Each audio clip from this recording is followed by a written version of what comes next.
오늘 이 시간 부흥의 파도를 타는 선교적 교회, 부흥의 파도를 타는 선교적 교회 라는 제목으로 하나님의 말씀을 증거합니다. 우리 나눔교회가 지난 주간에 강릉으로 겨울 선교를 갔다 왔어요. 강릉에 있는 다문화 교회를 우리가 방문해서 영어 성경책을 나누어주고 그들과 함께 예배드리고 또 함께 교제하면서 은혜를 나누었다는 것이죠. 우리 나눔교회가 지금까지 했던 사역들을 함께 나누면서 또 강릉 지역에 또 하나의 다문화 교회가 든든히 세워지기를 같이 기도하면서 조합해 나갔습니다. 선교를 하면서 우리 팀원들이 강릉 바다를 방문했잖아요. 제가 어렸을 때 갔던 바다는 경포대 바다였어요. 그런데 이번에 가보니까 경포대 말고 젊은이들이 모이는 강문해변이라고 있다고 하더라고요. 우리가 방문한 데는 강문해변이에요. 강문해변에 방문하고 거기에 새롭게 만들어진 다리도 보고 오고 또 강문해변 앞에 있는 맛집 물회집에서 물회도 먹고 참 즐거운 시간을 보내고 돌아왔습니다. 경포대를 제가 바라보면서 이곳에서 윈터서핑이 벌어지는구나 라는 생각을 했어요. 경포대도 많은 서퍼들이 방문해서 윈터서핑을 즐기는 그런 지역인 것 같아요. 제가 미국 캘리포니아에서 목회 사역을 할 때 제가 사는 동네에도 많은 서퍼들이 몰려들었어요. 샌드웨이 델마 비치라고 있어요. 그 델마 비치에 전 세계 서퍼들이 몰려들어요. 거기서 파도 타기를 즐긴다는 것이죠. 비치보이즈의 음악이 들리고요. 해변가에서 바베큐 파티가 벌어져요. 그리고 사람들이 파도 타기를 즐기는 거예요.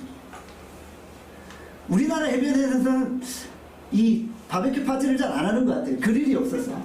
근데 샌디에고에 있는 비치들은 지역마다 다 그릴들이 비치되어 있어요. 그래서 누구든지 그 그릴을 이용해서 바베큐 파티를 할 수 있다는 것이죠. 저는 델마 비치에 가서 윈더서핑을 즐기는 사람들을 바라보았어요. 참 멋지게 파도를 타는 거예요. 그런데 그게 참 쉬워 보여도 막상 해보면요 상당히 어려워요.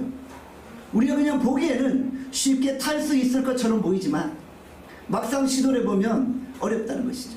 그리고 초보자들은 잘못하다가 다치기도 하는 경우들이 있다는 것이죠. 파도가 밀려올 때 어떤 방향으로 파도를 타는가 매우 중요하다는 거죠.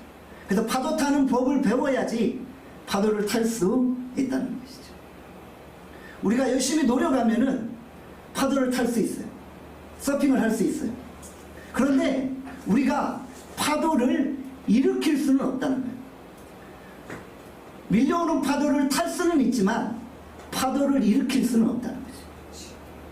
어떤 파도 타기 선수도 어떤 서퍼들도 파도를 일으키려고 하지는 않는다는 것이죠. 아무리 내가 파도를 타고 싶다고 해도 파도가 일어나지 않으면 탈 수 없는 것이죠. 매니아 서퍼들은 정말 멋진 파도를 타려고 전 세계를 여행한다고 합니다.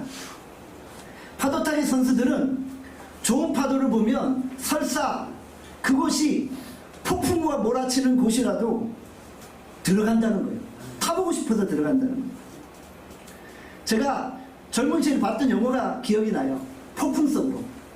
그 영화를 보면 주인공이 정말 그 집채만한 파도 속으로 들어가는 거예요. 그러면서 영화가 끝나는 거예요. 이 파도 타기를 보면서 붕의 불길을 생각했어요. 파도가 붕의 불길과 같다는 거예요. 파도를 일으키시는 분은 하나님이신 거예요. 우리는 하나님이 일으키시는 파도를 그저 타는 것뿐이라는 것이죠. 부흥의 불길이 임할 때, 부흥의 파도가 임할 때 우리가 그 부흥의 파도를 타는 거예요. 부흥의 파도를 타면서 앞으로 전진하는 것이죠. 우리는 성령의 파도, 부흥의 파도를 일으킬 수가 없어요. 파도를 일으키는 것은 하나님의 영역이다. 부흥의 불길을 일으키는 것은 하나님이 하시는 거예요. 우리는 결코 우리의 의지로 우리의 힘으로 성령의 파도를 일으킬 수 없다는 거예요. 어떤 경우 내 스스로의 의지로 내 노력으로 붕의 불길을 일으키겠다고 조작하는 분들이 있어요. 제가 어린 시절이었던 것 같아요. 어떤 교회를 방문했는데 성령 집회를 하던 중인데 뒤에서 어떤 교육자가 자꾸 불을 껐다 켰다 계속 이렇게 하는 거예요. 불을 껐다 불을 켰다. 뭔가 지금 조작해서 이 분위기를 막 성령의 막 불길로 태우고자 하는 그런 간절함이 있었는지 막 불을 껐다 켰다 하면서 막 사람들의 마음을 흥분시키는 거예요. 여러분들 그렇게 해서 붕의 불길이 일어나는 게 아니에요. 어떤 분들은 막 조명을 막 이렇게 막 조명을 이용해서 사람의 마음을 이렇게 자극적으로 만들고 마치 그것이 성령의 붕인 양 생각하게 만드는 경우가 있다는 거예요. 물론 그런 외적인 요소가 약간은 우리의 마음을 움직이는데 영향을 미칠 수도 있을지 몰라요. 그러나 그것은 붕이 아니라는 거예요. 우리가 자꾸 그런 노력을 계속하면 사자가 되는 거예요. 가짜가 되어버리는 거예요. 근데 그것은 붕이 아니라는 거예요. 붕의 파도는 하나님이 일으키시는 거예요. 물론 우리가 사모하고 회개함으로 나가야 되죠. 그러나 결국은 성령을 부어주시고 그 직접만한 성령의 파도를 일으키시는 분은 하나님이시다. 우리는 그 파도를 그저 탈 뿐이라는 거예요. 에스겔 37장에 보면 마른 뼈 환상이 등장합니다. 마른 뼈들이 골짜기에 가득 찼어요. 그 마른 뼈 골짜기에 어떤 일이 벌어지나요? 생기가 불어오기 시작해요. 말씀의 생기, 성령의 생기가 불어오니까 마른 뼈들이 어떻게 돼요? 살아나기 시작합니다.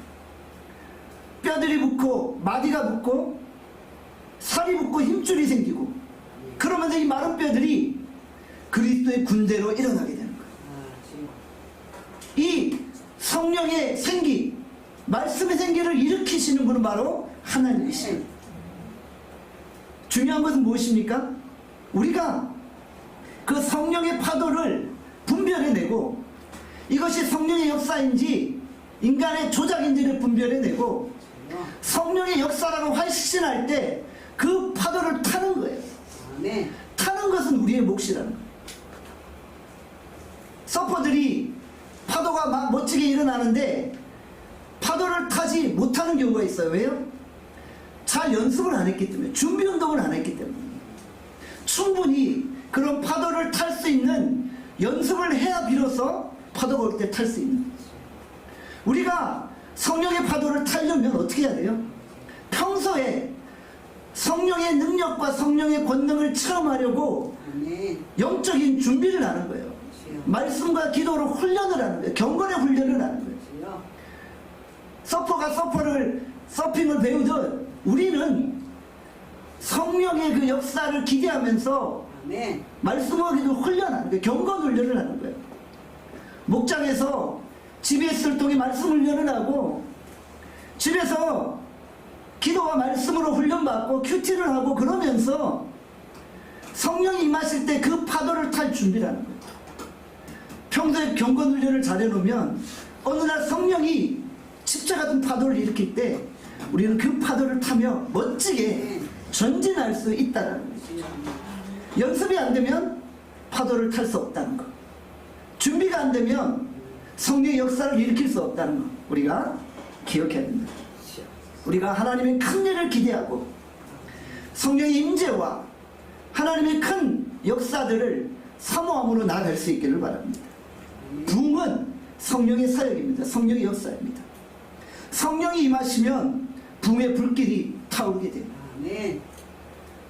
저희가 과거에 한 2년 정도 계속 사도행전의 말씀을 보았잖아요. 매 주일마다 2년 넘게 사도행전의 말씀을 보았잖아요. 그래서 교인들이 너무 힘들어했어요. 목사님 매주 사도행전입니까? 그래서 제가 한 1년 넘게 사도행전을 넘기지도 않았어요. 그러다가 오늘 다시 한번 사도행전을 펴니다. 사도행전은 성령의 행전이에요. 사도행전에서 말씀하는 게 뭐예요? 성령이 임하면 사람들이 다 권능을 받고 복음을 증거하러 나가게 된다. 아멘. 성령을 사모하면 성령께서 성령을 부어주신다. 그래요. 성령이 임하니까 교회가 부흥하고 복음이 확장되어진다. 그래요. 성령의 핵심 사역은 우리로 철저히 회개하게 하고 예수 그리스도를 구주로 고백하게 하고 예수를 전하게 한다는 거예요. 성령이 임하니까 예수의 부활이 믿어지는 거예요. 아멘. 제자들이 성령 받기 전에는 예수님이 아무리 부활할 거라고 이야기를 하셔도 귀에 들어오지 않았어요. 믿어지지 않았어요. 그런데 성령 받고 나니까 어떻게 돼요? 바로 믿어지는 거예요. 아멘. 부활이 믿어지니까 어떻게 돼요? 아, 내가 핍박과 고난으로 설사 죽임당한다 할지라도, 순교당한다 할지라도 다시 부활하는구나 라는 확신을 가지게 된 거예요. 그래서 부활의 증인이 되어 열방으로 민족을 향해 복음을 증거하러 나가게 되었다는 것이죠. 고린도전서 12장 3절에 말씀합니다. 같이 읽겠습니다. 시작. 성령이 아니고서는 누구든지 주를 예수시라 할 수 없느니라. 성령 받아야만 주를 예수님이라고 고백하고 구주라고 고백한다. 아멘. 성령 받은 자만이 예수님이 나의 구원자다, 나의 구세주다 라고 고백하게 되어진다. 성령 받은 자는 결국 입술로 예수님을 고백하고 예수님을 증거하게 되어 있다는 것이죠. 아멘. 성령 받는다. 성령 세례. 성령 세례는 다분히 수동적인 개념이 있어요. 그러니까 성령을 받는다는 개념이 하나님이 주셔야만 받는 수용된 개념이 있는 거예요. 그러니까 우리가 이 성령 받는다고 말할 때 성령 세례와 성령 충만을 좀 구분해서 봐야 돼요. 성령 세례는 처음 내가 예수를 믿고 예수님을 구주로 고백하는 과정이에요. 이것은 어찌 보면 수동적인 개념이에요. 어떤 분들은 내가 마음 문을 열고 내가 믿었는데라고 말할지 몰라요. 그러나 사실은 그렇진 않다는 거예요. 내가 예수를 구주로 고백하고 믿게 되는 것은 성령의 사역입니다. 성령께서 내 마음 문을 여셔서 믿게 하신 거예요. 그러니까 성령 세례는 수동적인 개념이 있다. 그러나 성령 충만은 달라요. 성령 세례를 받은 자들이, 예수를 주로 고백한 자들이 이제 성령 충만을 유지하는 거예요. 이것은 경건 생활인 거예요. 이것은 성화의 과정인 거예요. 이 성령 충만은 내가 계속 의지적으로 성령을 사모하고 받으려고 할 때 일어나는 거예요. 성령의 능동적인 사역을 통해 성령 세례를 받고, 우리가 성령을 받은 이후 성령을 사모함으로 성령 충만을 받게 되어진다는 거죠. 그래서 성경에 성령 충만을 받는다라는 이 말씀들이 헬라어 시제로 현재 시제로 되어 있고 계속 반복적인 진행 형태로 되어진다. 헬라어에서 현재 시제는 계속 반복적 진행의 의미가 있는 거예요. 그래서 성령 충만을 받는다는 것은 한 번 받고 끝나는 게 아니라 계속적으로 성령을 받게 되어지는 것을 이야기하는 거예요. 이 개념은 장로교와 오순절 교단과는 좀 차이가 있어요. 우리는 성령 세례는 한 번 받는 것으로 끝나는 거예요. 예수를 한 번 믿고 구주로 영접하면 그것으로 끝나는 것을 보는 거예요. 그리고 그 이후에는 성령 충만이 계속해서 나타나는 것으로 이해하고 있다는 거예요. 근데 오순절 교단들은 조금 개념이 달라요. 그들은 성령 세례를 받고 또 제2의 성령 세례를 이야기하고 있다는 것이죠. 또 다른 성령의 인치심을 이야기하고 있다. 성령 세례는 성령의 인치심인 거예요. 이 사람이 하나님의 자녀 되었다고 인치시는 개념입니다. 그런데 오순절 교단의 교회에서는 제2의 성령의 인치심을 이야기하고 있다는 거예요. 이 개념은 조금 다르다는 거예요.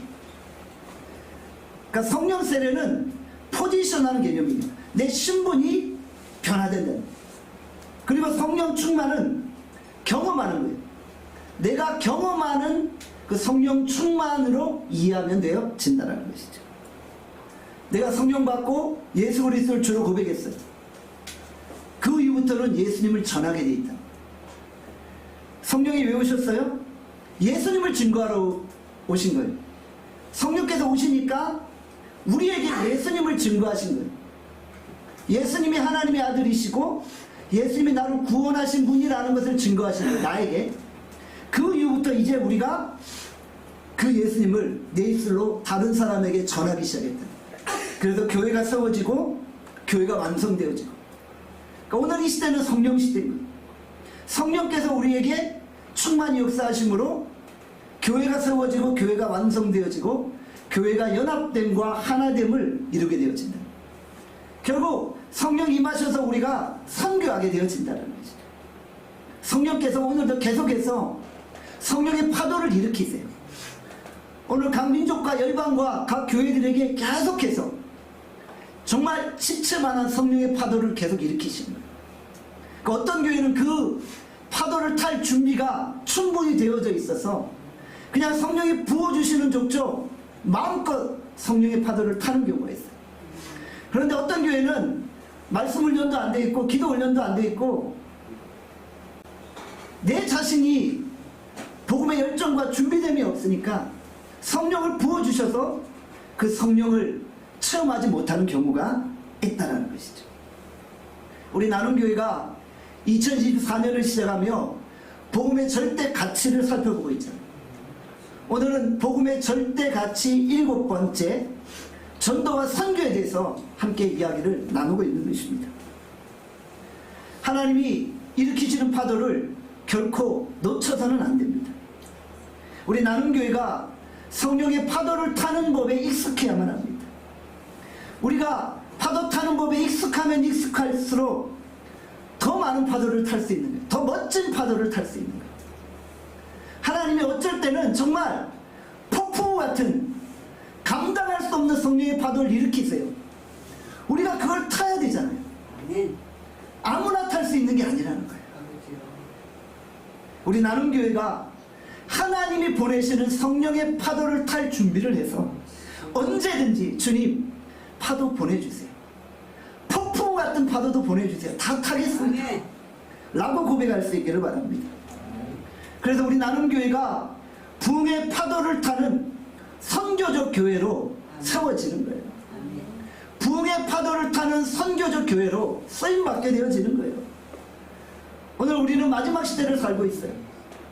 이 마지막 시대는 성령 시대이고 영적 대추수의 시대예요. 영적 대추수라는 단어가 너무 좋은 단어인데 추수하면 자꾸 신천지를 연상하니까 우리 기존 교회들이 잘 안 쓰고자 해요. 그런데 너무나도 좋은 말이에요. 영적 대추수의 역사가 오늘 우리 가운데 일어나는 거예요. 성령께서 성령을 부어주셔서 이 땅의 교회들이 마지막 시대 영적 대추수의 사역을 감당하게 하시는 거예요. 성령께서 정말 전 세계 민족과 열방을 향해 붕의 파도를 일으키시기를 바랍니다. 이 땅의 교회들이 결국 선교와 전도의 사역을 힘있게 감당합니다. 도시 안에서 선교적 교회로 세워지는 거예요. 민족과 열방을 향해 선교하는 교회로 세워지는 거예요. 선교를 하다 보면, 전도를 하다 보면 거절감을 느껴요. 어제 우리가 어린이 전도를 하면서 어떤 한 전도자가 이런 고백을 하는 거예요. 목사님, 오랜만에 전도할 수 있는 기회를 주셔서 감사합니다. 오래간만에 전도할 수 있는 환경을 허락하셔서 감사합니다. 이분이 몇 번 거절을 당했어요. 근데 이 전도를 하다가 거절감을 당하는 거, 이게 참 마음이 상하고 어떨 때는 존심 상할 때도 있잖아요. 내가 뭐하러 이렇게 교회 나오고 성경학교 나오라고 전하고 그래서 사람들한테 거절감을 당해야 되나, 이런 마음이 들 때가 있다는 거예요. 전도하면서 당하는 거절감, 전도하면서 당하는 박해와 핍박, 이것이 영광스러운 거예요. 이 영광스러움을 우리가 경험해야 되는 거예요. 그러니까 그분이 몇 번 사람들에게 거절감을 당했지만 돌아와서 저에게 뭐라고 말해요? 전도할 기회를 주셔서 감사합니다. 전도할 기회를 주셔서 영광스럽습니다. 우리 수도권 선교팀이 이렇게 고백할 수 있길 바랍니다. 저희에게 선교할 기회를 주셔서 감사합니다. 이렇게 고백할 수 있길 바랍니다. 그 영광을 경험한 자, 그 영광을 체험한 자는 어떠한 거절감과 어떠한 핍박에도 불구하고 그것의 영광스러움을 알기에 오히려 하나님께 감사하게 되어집니다. 때때로 하나님이 핍박을 보내십니다. 여러분 이 부분을 잘 이해하셔야 돼요. 핍박을 보내신다는 게 하나님이 핍박을 뭐 계획하셨다 이런 의미는 아니에요. 핍박은 악한 자들의 역사예요. 그런데 하나님이 그 악한 자들의 역사도 허용적으로 허락하신 거예요. 하나님이 이 땅에 알곡과 가라지를 내버려 두셨잖아요. 하나님이 참고 허용하시는 거예요. 하나님이 핍박을 허용하시지만 그 핍박을 사용하신다는 거예요. 핍박이 없으면 좋겠지만 하나님은 그 핍박을 허용하셔서 핍박을 통해 선교와 전도를 더 강력하게 이루어 가신다는 것이죠. 사도행전 8장 1절에 말씀합니다. 우리 1절 말씀 읽겠습니다. 시작. 그날에 예루살렘에 있는 교회에 큰 박해가 있어 사도 외에는 다 유대와 사마리아 모든 땅으로 흩어지니라. 사울이 변화되기 전에 그리스도인들을 잡아 죽였잖아요. 이런 강력한 핍박이 있었잖아요. 그래서 예루살렘에 있는 교회가 흩어지기 시작한 거예요. 박해로 인해서 흩어지게 된 거예요. 하나님이 이 박해를 허용하신 거예요. 하나님이 이 박해를 계획하신 건 아니에요. 하나님은 죄를 계획하실 수 없고 하나님은 박해를 계획하실 수는 없는 거예요. 그러나 하나님이 그것을 허용하신 것이죠. 그랬더니 사람들이 어떻게 돼요? 흩어지기 시작해요. 박해가 임하니까 흩어지는 거예요. 성령 충만한 가운데 박해를 당하니까 내 사역을 멈추는 것이 아니라 흩어져서 복음을 증거하기 시작했다는 거죠. 사도행전 8장 4절에서 5절 말씀 읽겠습니다. 시작. 그 흩어진 사람들이 두루 다니며 복음의 말씀을 전할 때 빌립이 사마리아 성에 내려가 그리스도를 백성에게 전파함이라. 스데반의 선교 이후에 사람들이 흩어졌어요. 두려움 가운데 흩어졌어요. 두려우니 복음 증거를 멈춰야 할 거 아니에요. 그런데 멈추지 않았다는 것이죠. 핍박으로 흩어진 사람들이 어떻게 했다고요? 두루 다니며 복음의 말씀을 전하고 있다는 거죠. 그래서 그들이 유대와 사마리아와 땅끝까지 이르러 주의 복음을 증거했다는 것이죠. 흩어진 자들이 전도와 선교를 감당한 거예요. 하나님이 가장 기뻐하시는 것이 무엇입니까? 바로 전도하고 선교하는 거죠. 사실 예수님이 하늘의 모든 영광을 다 버리시고 이 땅에 선교사로 오신 거예요.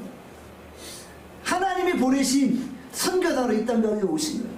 그래서 구원을 증거하시고 우리를 살려주셨잖아요.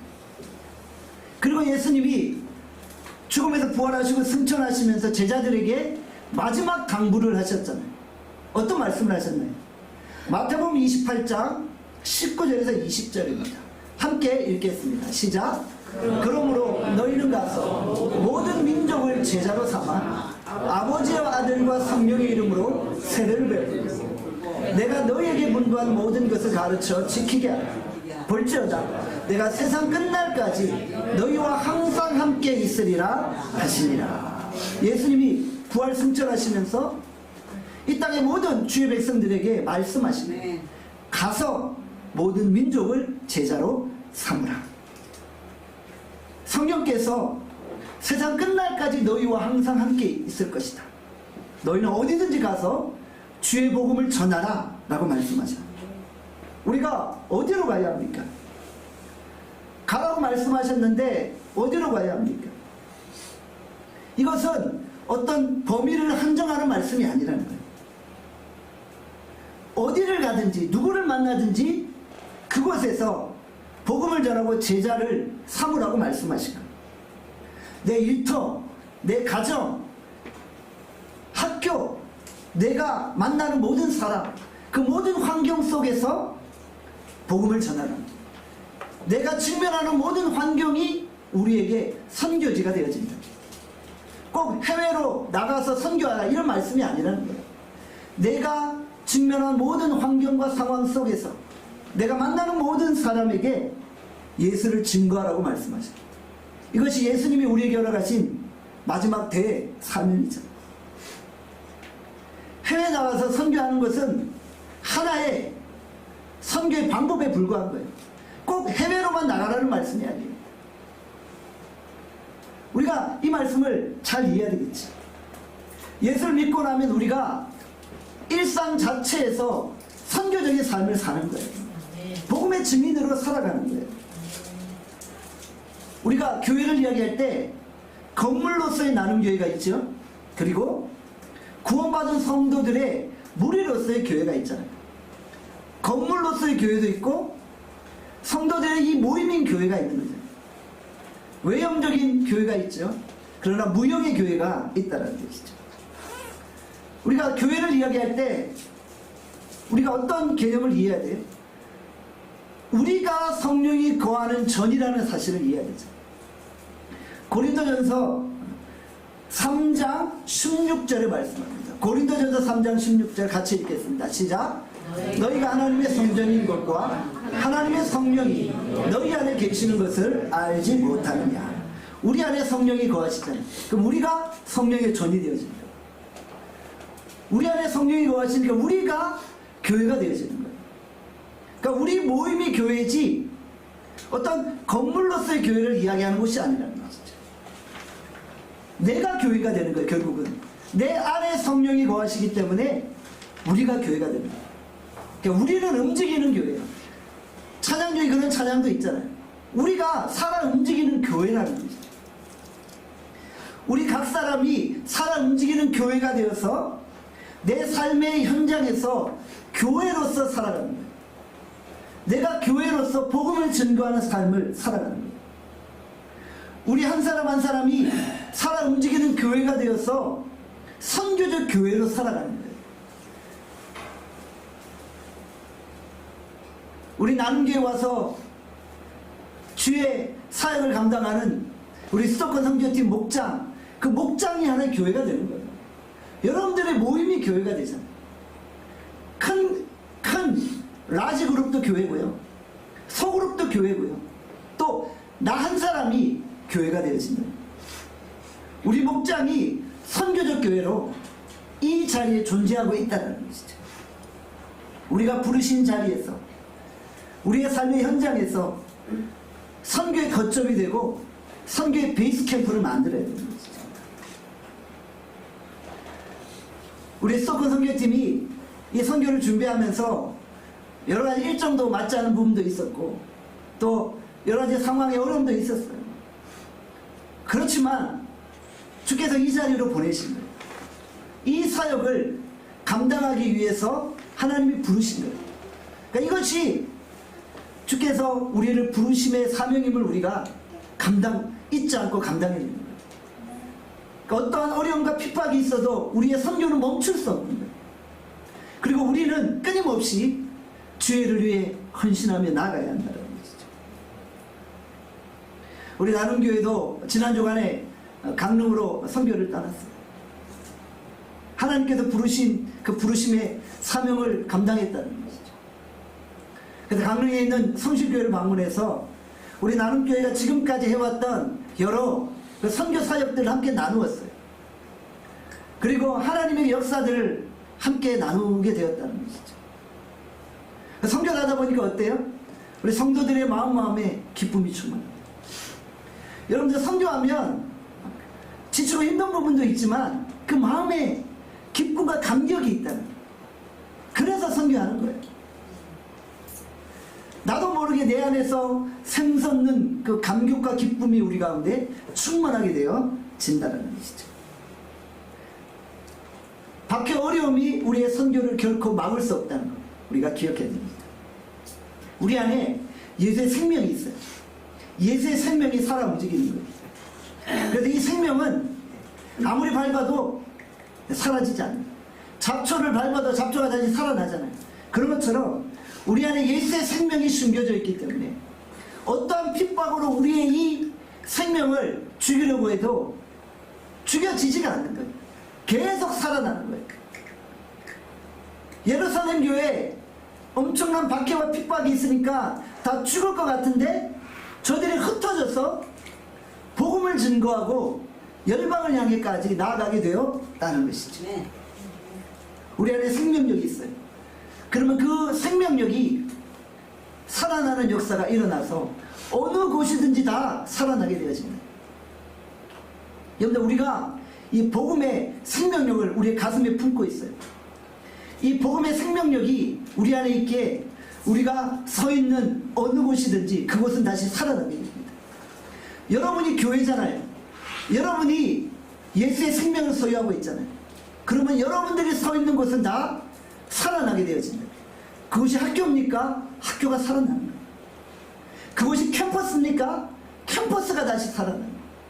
그곳이 직장입니까? 직장에서 내가 선교적 교회로 존재할 때 직장이 살아나게 됩니다. 그것이 어둠과 사탄의 그 역사로 말미암아 눌림 가운데 있습니까? 그것이 다시 자유케 되고 살아나게 되죠. 우리 안에 생명이 있을 때 우리가 서 있는 곳에 모든 어둠의 영들은 떠나가게 되고 병든 자들도 치료되어지고 상처 입은 자들이 치유되고 눌린 자들이 자유케 되어진다. 사도행전 8장 7절에서 8절에 말씀합니다. 같이 읽겠습니다. 시작. 많은 사람에게 붙었던 더러운 귀신들이 크게 소리를 지르며 나가고 또 많은 중풍병자와 못 걷는 사람이 나으니 그 성에 큰 기쁨이 있더라. 아멘. 예수의 생명을 소유한 자들이 사마리아 성으로 갔어요. 이방 땅이에요. 우상숭배가 가득한 곳이에요.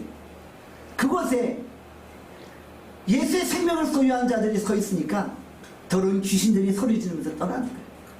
각세 질병으로 고통당하는 자들이 나음을 입는 거예요. 상처 입은 자들이 치유되는 거예요. 눌렸던 자들이 자유케 되는 거예요. 그리고 그 성에 큰 기쁨이 있었다. 복음이 증거되는 곳곳마다 큰 기쁨과 큰 감격이 있는 거예요. 저는 이 기쁨의 대상을 두 가지로 표현하고 싶어요. 사마리아 성에 복음을 들은 자들에게 기쁨이 있는 거예요. 그리고 사마리아에 복음을 증거하러 왔던 흩어진 핍박받는 자들 안에 기쁨이 있는 거예요. 선교를 하면 선교를 받는 그 공간에 기쁨이 생기지만 선교를 하는 자들도 기쁜 거예요. 우리 나눔교회가 지난 주간 강릉 선교를 했잖아요. 강릉 선교를 감당하니까 성실 교회도 기쁨이 있었고 강릉 선교를 감당했던 우리도 기쁜 거예요. 여러분들 다 고백했잖아요. 여러분 안에 기쁨이 있는 거예요. 우리 수도권 선교팀이 나눔교회 와서 선교하니까 나눔교회도 기쁘고 여러분도 기쁜 거예요. 큰 기쁨이 충만한 거예요. 안 그러신가요? 기쁨이 충만하지 않으면 나는 왜 안 기쁠까 생각하셔야 됩니다. 내가 요즘 기도생활 잘하고 있나 한번 생각해 보셔야 됩니다. 성령이 역사하는 곳은 어디든지 그냥 기쁨이 아니라 큰 기쁨, 그와이죠 큰 기쁨이 충만케 되어진다. 오늘 예배드리는 이 자리에 여러분 안에 큰 기쁨이 있습니까? 오늘 주께서 성령의 파도를 일으키시는데 그 파도를 탈 준비가 되셨어요. 매니아 서퍼들은 정말 전 세계를 누비며 멋진 파도를 타려고 막 혈안이 되어 있는데 우리도 그 정도 돼야 되잖아요. 주님이 이곳에 성령의 파도를 보내시면 내가 정말 멋지게 두 손을 딱 이렇게 펴고 탈 거야 라는 그 단단한 각오를 하셔야 되잖아요. 핍박이 일어남에도 불구하고 그 핍박이 전도와 선교를 멈추게 할 수 없다라는 거예요. 핍박과 환난이 왔지만 더 기쁨으로 사역을 감당합니다. 사도 바울이 어떻게 옥중서신을 썼겠어요? 빌립보, 에베소, 골로새서 옥중서신이잖아요. 옥중에서 교회들에게 편지를 보내며 기뻐하라고 하잖아요. 어떻게 사도 바울이 옥중에서 착고의 메인체로 성도들에게 기뻐하라고 할 수 있겠어요? 성령께서 내 안에 춘 기쁨을 주셨기 때문에 그 기쁨으로 기뻐하라고 말할 수 있다는 거예요. 러시아가 우크라이나를 침공한 지 만 2년이 지나버렸어요. 참 오랜 시간이에요. 우크라이나 전쟁으로 인해서 적어도 2천만 명 이상의 우크라이나인들이 피난길에 오른 거예요. 대한민국 인구의 거의 한 3분의 1 수준의 그 많은 피난민들이 유럽 전역으로 흩어져 버렸어요. 우리 나눔교회도 하여튼 매일 새벽 저녁으로 우크라이나 사태가 속히 종식되어지기를 기도하고 있잖아요. 그들의 아픔과 고통을 우리가 왜 이해하지 못하겠어요? 우크라이나의 피난민들이 유럽 전역으로 흩어졌어요. 그런데 이런 비극적인 전쟁 속에서도 하나님은 쉬지 않고 일하고 계신다. 하나님은 이 핍박과 박해 속에서도 하나님의 일을 하고 계신다는 거예요. 하나님께서 우크라이나의 전쟁을 통해 흩어진 그 수많은 백성들을 바라보시며 그들이 흩어진 곳곳마다 다시금 교회를 세우는 역사를 일으키고 계신다는 거예요. 우크라이나 전쟁으로 인해서 수천 명의 목회자들이 유럽 전역으로 흩어졌어요. 그 흩어진 우크라이나의 목회자들이 유럽에 있는 지역적마다 교회를 세우기 시작합니다. 여러분, 유럽 교회가 어떠합니까? 우리 유럽 교회 뭐 죽었다 이런 말들 하잖아요. 유럽에 있는 교회들이 다 레스토랑이요 술집으로 다 바뀌었다고 하잖아요. 미술관이요 박물관으로 다 바뀌었다고 하잖아요. 이런 완전히 영적으로 잠자는 유럽 교회를 향해 하나님이 또 다른 붕의 불길을 일으키시는 거예요. 그 예배드리기를 사모하는 그 피난민들, 여러분들 이 피난 생활이 얼마나 힘들겠어요. 집을 잃고 전 재산을 잃고 모든 것들을 잃고 가족을 잃고 피난온 자들이 얼마나 갈급하겠어요. 저들이 바라보는 건 오직 하나님을 향한 그 예배라는 거예요. 예배 감격을 경험하는 거예요. 유럽인들이, 그 잠자는 유럽인들이 드리는 예배와는 차원이 다른 거예요. 편안하게 드리는 예배와 핍박과 환난 가운데 드리는 예배가 똑같겠어요. 저들이 유럽 전역에 흩어져서 예배 드리는데 유럽 교회가 긴장하기 시작합니다. 유럽 교회를 하나님이 다시 한번 깨우시는 거예요. 저는 그렇게 생각해요. 우크라이나의 그 피난민들을 통해 하나님이 잠자는 유럽 교회를 다시 한번 깨우고 계신 거예요. 중국이 시진핑 체제를 맞이하면서 수많은 선교사들을 추방했잖아요. 제가 아는 여러 선교사도 시진핑 체제 이후에 중국을 탈출하게 되었어요. 기독교를 핍박하고 교회를 박해했어요. 그런데 이상하게도 중국의 가정교회들은 더 성장하고 있다. 박해가 일어나니까 막 드러내놓고 예배드리지 못한다 할지라도 풀뿌리같이 가정교회들이 잡초처럼 다시 살아나고 있다는 것이죠. 그런데 이것이 하나님의 역사라는 거예요. 핍박이 임하고 어려움을 당하고 고난이 임하면 다 멈출 것 같은데 그렇지 않다. 왜냐하면 예수의 생명력이 우리 가운데 있기 때문에, 생명만 있으면 다시 살아나기 때문에. 생명력은 멈추지 않아요. 어떻게 하든지 살아나는 거예요. 여러분들이 생명력이 바위도 뚫는다는 걸 아십니까? 생명력이 있기 때문이에요. 바위는 생명력이 없잖아요. 그런데 생명력이 있는 것은 바위도 뚫어버릴 수 있다. 한국 사회가 지금 다문화 사회로 가고 있어요. 한국 사회의 출산율이 지금 심각하도록 문제가 되고 있잖아요.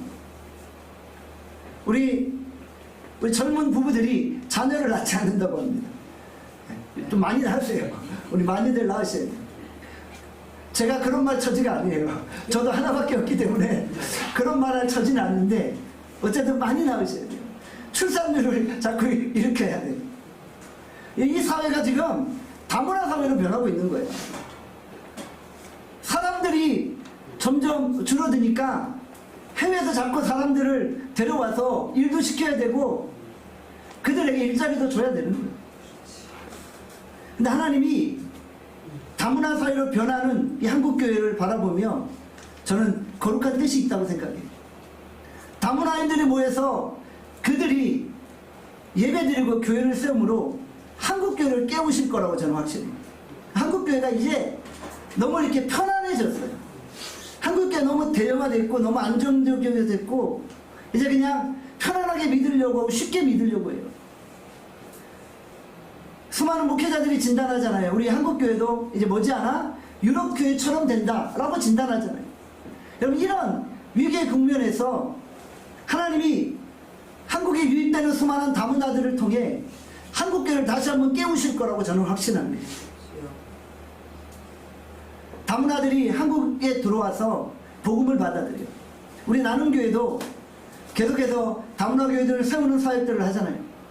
작년에도 3차례 이상 다문화 교회들을 방문해서 영어 성경책도 나눠주고 우리가 준비한 다양한 선물도 나눠주고 그 지역사회 속에서 다문화 교회가 온전히 서도록 우리 많이 애썼잖아요. 그래서 그 교회가 계속적으로 유입되는 다문화 외국인들을 품에 안는 거예요. 그러면 그들이 거기서 은혜 받으면 결국 그들이 그곳에서 교회를 이루고 또 그들이 결국 자기 나라로 돌아가게 되잖아요. 한국에 계속 거주할 수 없기 때문에 자기 나라로 돌아가게 되면 돌아간 지역마다 나라마다 거기서 교회로서 존재하는 거예요. 그들이 은혜 받으면요, 성령 받으면 그들이 선교적 교회로 지역사회 속에 민족과 열방 안에 자리매김하게 되어진다는 것이죠. 그 다문화 외국인들이 동남아로 아프리카로 흩어져서 자신이 서 있는 곳에서 교회로 살아가며 선교하고 전도하게 됩니다. 그러면 그들이 불교 국가, 이슬람 국가, 힌두교 국가를 변화시키는 역할을 감당합니다. 그들이 그 사회 속에 들어가서 복음을 확장케 합니다. 하나님은 선교의 하나님이십니다. 선교는 내가 하는 것이 아니라 하나님의 도구로 우리가 쓰임받는 것이죠. 우리 나눔교회가 진정 선교하는 교회로 하나님 앞에 설 수 있기를 원합니다. 우리가 2024년을 시작하며 복음의 절대 가치를 7가지로 살펴보았어요. 무엇이었나요? 1번 예수 그리스도의 유일성, 2번 성경의 권위, 3번 성령의 역사, 4번 제자도, 5번 교회, 6번 다음 세대 교육, 7번 선교. 우리가 지난 7주 동안 복음의 절대 가치를 7가지로 살펴보았습니다. 우리 나눔교회 2024년 표가 무엇인가요? 복음의 절대 가치를 지키는 글로벌 영적 리더를 세우라. 오늘 우리가 7가지 복음의 절대 가치를 붙들고 글로벌 영적 리더로, 교회로, 선교사로 이 땅 가운데 서는 거예요. 그리고 내가 서 있는 곳에서 선교사로 살아가며 복음을 증거하는 거예요.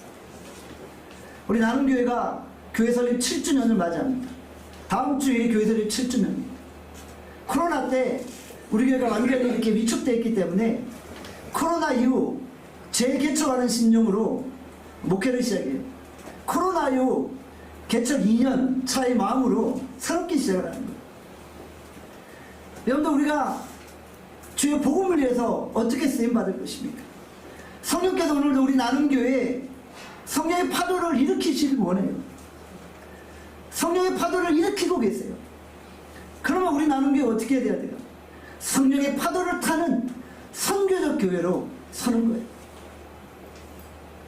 저는 우리 수도권 선교팀이 하나의 그 목장 교회로 정말 이 선교사역을 감당하면서 선교적 교회로 세워지기를 원합니다. 여러분들이 하나님 앞에 선교적 교회가 되는 거예요. 난 사람이 직장에서 선교적 교회가 되는 거예요. 그래서 하나님이 가장 원하시는 그 선교사역을 감당하는 거예요. 진짜 우리 나눔교회가 2024년 한 해 복음의 절대 가치를 지키는 글로벌 영적 리더를 마음껏 세워나갈 수 있기를 주님의 이름으로 축원합니다. 기도하겠습니다. 사랑과 자비와 은혜가 풍성하신 하나님 아버지, 오늘 주께서 우리를 교회로 불러주시니 감사합니다. 하나님, 우리가 성령이 보내시는 그 파도를 타기를 원합니다. 우리가 복음의 절대 가치를 지키고 성령의 파도를 타며 마음껏 선교하며 전도케 하여 주시옵소서. 복음을 증거하고 선교하다 핍박과 어려움이 있습니다. 그러나 그 핍박과 어려움은 결코 우리를 막을 수 없습니다. 전도하다 느끼는 거절감, 그것이 우리의 복음 증거를 방해할 수는 없습니다. 핍박과 박해가 있지만 복음을 전하며 느끼는 그 큰 기쁨과 감격을 느끼게 하여 주시옵소서. 흩어진 자들이 사마리아에서 복음을 전할 때 그 성에 큰 기쁨이 있더라 말씀했습니다. 사마리아 성에 기쁨이 있었고 핍박받으며 복음 전하는 자들 안에 기쁨이 있었습니다. 오늘 우리 안에 기쁨이 있게 하시고 우리 안에 그 기쁨이 회복되어지도록 역사하여 주시옵소서. 오늘 이 자리에 함께한 우리 수도권 선교팀 모든 팀원들 각 사람 머리 위에 주께서 성령을 기름 부으시고 그들의 삶을 축복하시고 인도하여 주시옵소서. 감사드리며 예수 그리스도의 이름으로 기도합니다. 아멘.